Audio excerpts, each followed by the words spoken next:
Assalamualaikum warahmatullahi wabarakatuh.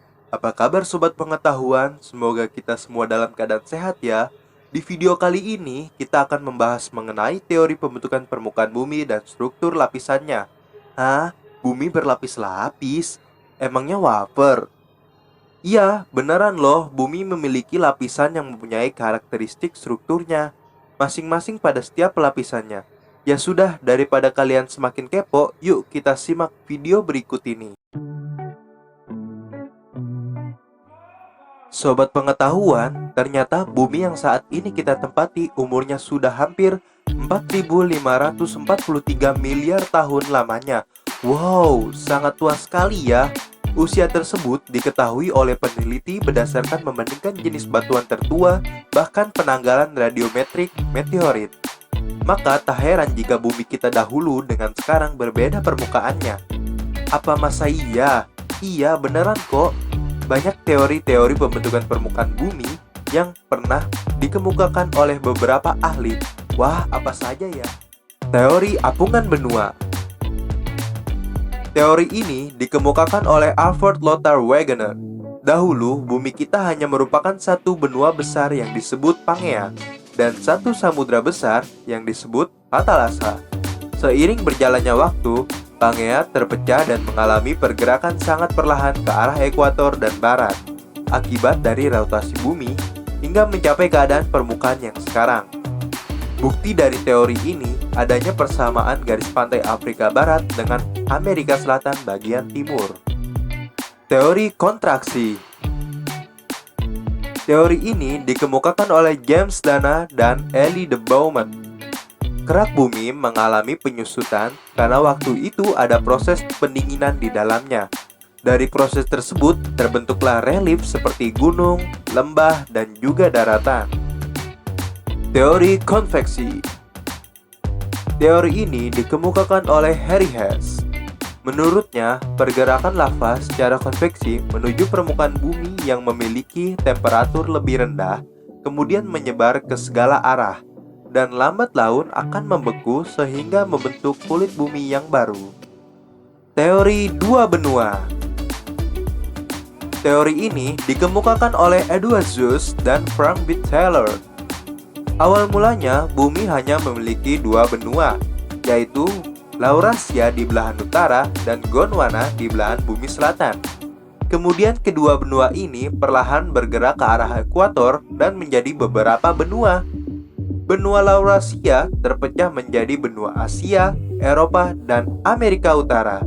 Sedangkan Gondwana terpecah menjadi benua Afrika, Australia, dan Amerika Selatan. Yang terakhir, teori lempeng tektonik. Teori ini dikemukakan oleh Five dan Matthews. Teori ini lebih masuk akal karena bumi kita bergerak disebabkan oleh adanya lempengan-lempengan. Pergerakan lempengan itu ada yang menjauh atau bahkan saling mendekat. Berikut merupakan batasan-batasan yang terjadi akibat pergerakan lempengan tektonik. Yang pertama, batasan konvergen. Merupakan perbatasan lempengan yang bergerak saling mendekat dan bahkan bertubrukan. Akibatnya, terbentuklah banyak gunung api dan palung laut. Contohnya, lempeng Eurasia di Indonesia, sehingga menimbulkan jalur gunung api sepanjang Sumatera, Jawa, dan Nusa Tenggara. Batasan divergen merupakan perbatasan lempeng yang bergerak saling menjauh, namun keduanya tidak terpisah, melainkan di belakang setiap lempeng tersebut akan terbentuk kerak yang baru. Contohnya, gunung api di punggung tengah Samudra Pasifik. Dan yang ketiga, batasan menggunting. Merupakan perbatasan lempeng yang bergerak saling bergesekan sehingga tidak terjadi pertambahan atau pengurangan luas permukaannya. Contohnya, batasan di San Andreas, California. Struktur lapisan bumi. Seperti yang sudah dijelaskan di awal, bahwa bumi kita semula panas dan lama-kelamaan suhu bumi menjadi normal. Bumi yang terbentuk seperti bola tentu memiliki ruang. Namun, ruang atau bagian dalam bumi bukanlah semata-mata kosong, tapi bumi memiliki lapisan-lapisan yang memiliki struktur berbeda. Baiklah, kalau begitu berikut adalah struktur lapisan bumi dari yang terluar hingga yang paling dalam. Yang pertama, kerak bumi. Kerak bumi biasa juga disebut kulit bumi, karena lapisan ini berada pada paling luar. Lapisan kerak bumi memiliki ketebalan 5-80 km. Masih dikatakan tipis dibandingkan lapisan bumi yang lainnya. Kulit bumi dalam bentuk padat selalu bergerak dan mengapung di atas cairan magma.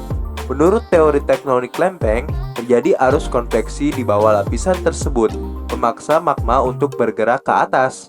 Lapisan kerak bumi membentuk lempeng samudra dan lempeng benua loh. Lempeng samudra. Lempeng samudra memiliki kedalaman 5-15 km. Biasanya, lapisan samudra disebut juga lapisan basaltis karena batuan penyusunnya terutama berkomposisi basalt. Samudra adalah laut yang luas dan merupakan massa air asin yang sambung menyambung meliputi permukaan bumi yang dibatasi oleh benua ataupun kepulauan yang besar.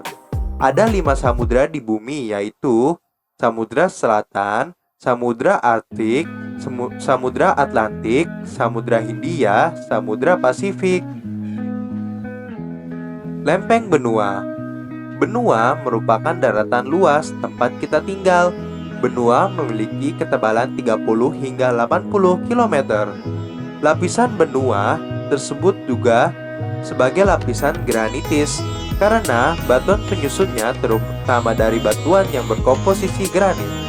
Benua berbentuk dari hasil pecahan Pangea menjadi Laurasia dan Gondwana. Kemudian keduanya terus bergerak membentuk benua yang ada seperti saat ini, yaitu Afrika, Asia, Eropa, Amerika, Australia, dan Antartika. Yang kedua, mantel bumi. Kita menuju ke bawah kerak terdapat mantel atau selimut bumi. Lapisan ini merupakan lapisan yang tertebal pada bumi yang memiliki kedalaman sekitar 2.900 km. Dan memiliki suhu sekitar 3000 derajat Celcius. Kandungan pada mantel bumi diisi oleh lava dan batuan yang panas. Dan perlu kalian ketahui bahwa pada lapisan ini terdiri dari 3 bagian, yaitu yang pertama, litosfer. Lapisan mantel bumi paling luar dan suhunya dingin. Litosfer terdiri dari kulit bumi dan selimut bumi bagian atas sering disebut lempeng litosfer. Tebal litosfer 10 hingga 100 km dan bersuhu dingin. Yang kedua, atmosfer. Lapisan di bawah litosfer yang mengandung batuan yang meleleh karena suhu yang panas. Tebal lapisannya sekitar 130 hingga 160 km. Lapisan atmosfer kaya akan silium, aluminium, dan magnesium yang dikenal dengan magma. Atmosfer mengalir akibat suhu yang tinggi dan tekanan. Yang ketiga, mesosfer. Lapisan mantel bumi yang dalam terdiri dari batuan yang berat dan tebal. Mesosfer adalah lapisan terbesar dari selubung bumi. Tebalnya sekitar 2400 hingga 2750 km. Yang ketiga, inti bumi. Tak terasa kita sampai pada lapisan yang paling dalam dan paling panas. Lapisan inti bumi merupakan pusat magnetik bumi sehingga adanya gaya gravitasi. Itulah sebabnya mengapa benda yang kita lemparkan ke atas selalu jatuh ke bawah. Bagian inti bumi terdiri dari inti luar dan inti dalam. Yang pertama, lapisan inti luar. Lapisan inti luar terdiri dari besi dan nikel yang sangat panas dan cair.